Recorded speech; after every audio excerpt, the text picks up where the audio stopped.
Today, I'm testing the most important electric vehicle since the milk float.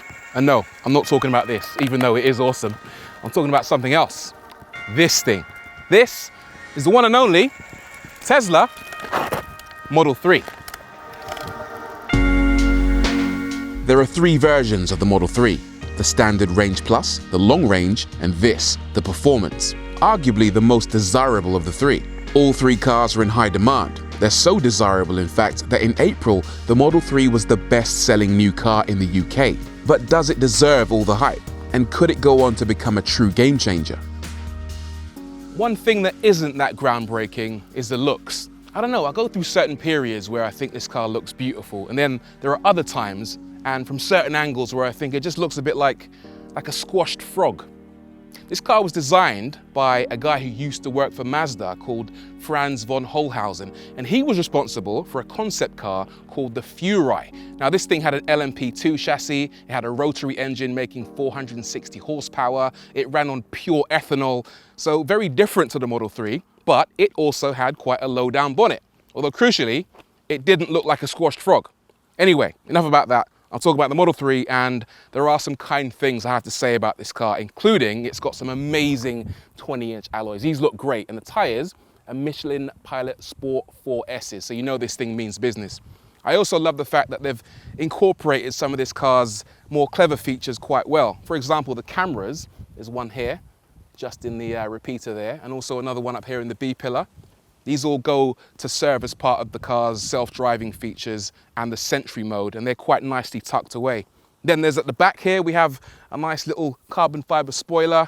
This is probably the car's best angle actually, and I think it looks really stunning. But there is a problem. This car, despite what it looks like, is not a hatchback, it's a saloon, and that means you get a really small opening for the boot. And that's a shame because you actually get quite a lot of storage. The boot itself is big. And you get a front trunk, so the total storage is 425 litres, but you can't get large items inside. And then there's another problem. It doesn't have an electric tailgate, which means you have to manually move it up and down. And either it's quite heavy or I'm quite weak, but all I'm thinking is, what year is it?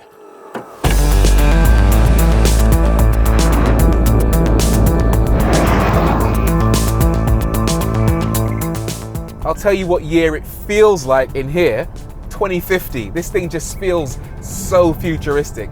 I didn't give the exterior enough props, but the interior is just stunning. First and foremost, these seats, they're amazing, pure white.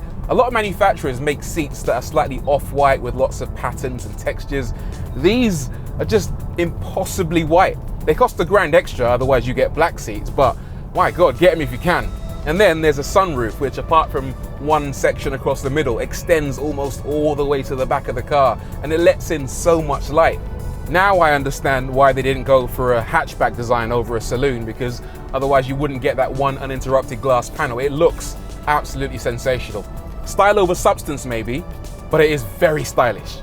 And then there's the dashboard, which is simplicity itself. There are no traditional instrument gauges, just a single centrally mounted tablet that controls almost everything, from the usual stuff like navigation and media to more unlikely features like headlights and wipers. It's a tech lover's dream, though it does take some getting used to. A lot of people say it's overcomplicated, and I can't argue against that. There are no buttons to access simple things, even something as simple as the glove box. There's no button for that. Instead, you've got to navigate through various menus and potentially sub-menus to get where you want to go. I'm not saying it's impossible to get used to, but I've driven several Tesla Model 3s over the last couple of years, and every time I get back in one, I still struggle to find even the most basic of functions. Look, I'm not saying Tesla's approach is wrong. I'm just saying that it's so different to everyone else's approach that wrapping your head around it can be quite difficult. Eventually though, after you spend 2 or 3 dozen years with it, you will get used to it. And also, think about it like this. If every single car in the world had this kind of user interface, and then one maverick rogue car company came along and decided they were gonna sneeze all of their buttons and switches all over random places in the dashboard, it would be a usability nightmare. And that is why I'm not gonna go too hard on Tesla for this. Once you're used to the Model 3's virtual buttons and endless menus, you very quickly learn to appreciate just how good it is to drive. Not just in terms of its performance, ride or handling, but in the way it makes you feel every day. Relaxing. That is the single word I would use to describe driving in this car. Let's not get it twisted. Driving a car is a very, very stressful undertaking. You've got to worry about other idiots on the road. You've got to worry about speed limits and congestion charges, and also worry about getting the most from your particular car, especially when you've got a user interface as futuristic as this. But the feeling I get when I jump into a Tesla Model 3 is one of being at peace almost. It sounds a bit airy-fairy, I know, but here's what I mean by it. The Model 3 is just an easy car to drive. It's very quiet, there's no internal combustion engine, the pedals and the steering are easy to modulate. It's just a nice, stress-free environment to spend time. One of the things that contributes massively to that stress-free experience is autopilot, which comes as standard with every Model 3. This lets the car steer, accelerate, and brake automatically within its lane.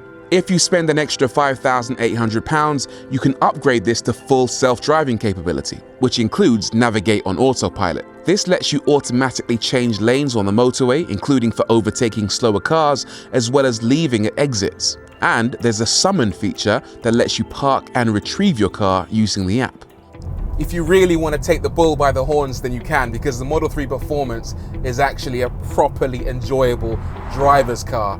So many people out there think that electric cars don't have any soul, don't have any passion, that they're engineered predominantly to be a tool that gets you from A to B, that they're an appliance. And they're partly right, and that's because most electric cars are engineered for that one purpose. But when you engineer an electric car to be fun, that's a different story. We all know about this car's party trick, right? Acceleration, 0 to 60 in 3.2 seconds. It's so savage, it actually hurts. Top speed in excess of 160 miles an hour. It is properly quick. It will outshift most sports cars on the market. But you already knew that. What you might not have known is how well this car handles. The balance is actually really enjoyable. The first thing you notice when you pitch it into a corner is that there's actually quite a lot of body roll, but then it immediately settles down because the batteries are located quite low in the chassis. That low center of gravity gives you the confidence to push on. The grip is outstanding as well. It's quite a heavy car, but those Michelin Pilot Sport 4S's, they just dig in and help the car catapult itself around bends in a way that belies its weight. And then there's the steering. It's got 3 steering modes. The first one is a little too light. That's reserved mostly for driving around town. But if you want to get the best out of this car, you switch it into standard or to sport, and then the thing wakes up and gives you actually quite a decent amount of feedback. It's a really good steering system. And then there's the brakes. They're really strong, but that's not what's impressive. What's impressive is that electric cars have 2 braking systems, regenerative and physical. And sometimes those 2 systems can kind of get in the way of each other and cause you not to have full confidence in the braking. But the braking system in the Model S is cohesive, and it's coherent, and it's strong. And to those that say the Model 3 is just a point-to-point device, Tesla is about to prove you all wrong. It's damn good in the corners too. The car has a track mode. In fact, it has 2 track modes, one dedicated to helping you get the fastest lap times, and the other dedicated to helping you melt your tires. The Model 3 has 2 electric motors, one at the front and one at the rear, so it's all-wheel drive and it can shuffle that power around the way that it deems fit. But it also allows you to choose where that power goes. In the track mode, you can actually send all of that power to the front to allow the car to behave almost like a front-wheel drive hot hatch, or send it to the back and allow it to act like a tail-happy muscle car. There's a couple of other cars that have a very similar feature, the BMW M8, the BMW M5, and of course the Mercedes E63S. And when you activate the feature in those cars, they transform into complete animals, and it's exactly the same in the Model 3 Performance.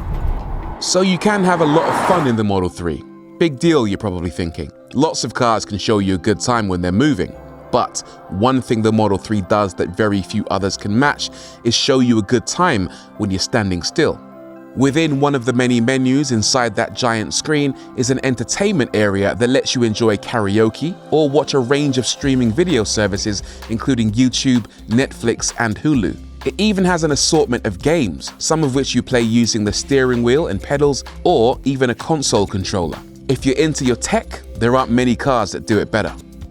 Now, I know what you're thinking. At this point, I've been quite complimentary about the Model 3, so you probably think that I'm some kind of Tesla fanboy. And the truth is, I am, I quite like them actually. But for you guys who are Tesla haters out there, this is your moment, because right now I'm gonna break down for you 10 reasons why the Model 3 sucks.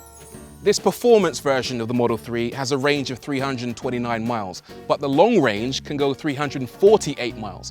Why can't I have a performance car with a long range? As far as I can make out, this car has no heated steering wheel, which for a car that costs £56,000 is an absolute joke. This car has no blind spot recognition built into the wing mirror. I mean, you can look at the central screen, but I don't want to do that. I want to look here where the traffic is. The seats in this car are really firm. They look great, but they're just a little bit too hard for my liking. And also, look up here. That's just pure glass. If you flip this car, which I am very likely to do, then you're going to end up having a very bad day. There's no built-in Apple CarPlay or Android Auto. You have to use Tesla's built-in user interface, which is okay, but I'm an Apple guy. I want to use what I'm familiar with. And then there's this thing on the center console. It gives you a decent amount of space to play with, but then you try and close it and nothing happens. And that's because you're pressing it too hard. To close it, you actually have to do it very gently. Look at this. How annoying is that? You control most features on this car using the app on the mobile phone, including locking and unlocking the car. But there's a problem. Every time you go to lock the car and then put your phone in your pocket, and then try and unlock it, it doesn't open. Watch this. See? Literally locked out. I have to get my phone out of my pocket, and then it works. How annoying. And finally, the frunk. Very useful space, but you can't actually unlock it without using the phone. There's no button inside the car that would unlock it. So if you're carrying shopping, you got to get your phone out of your pocket, fiddle around, find the thing for the thing, and then press it, and then press it, and then it pops open. What's wrong with buttons? Or a knob? Knob gang. So it's far from perfect then. And Tesla, like all manufacturers to be fair, has room to improve.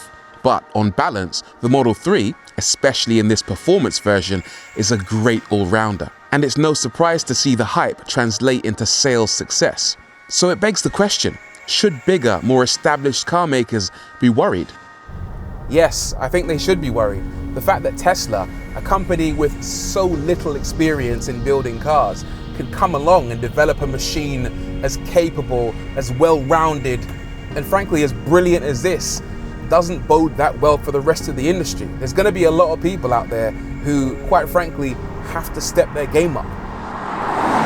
This might have ended up being Britain's best-selling car because of some weird circumstances that we're all having to endure right now, but it's thoroughly deserving of that accolade.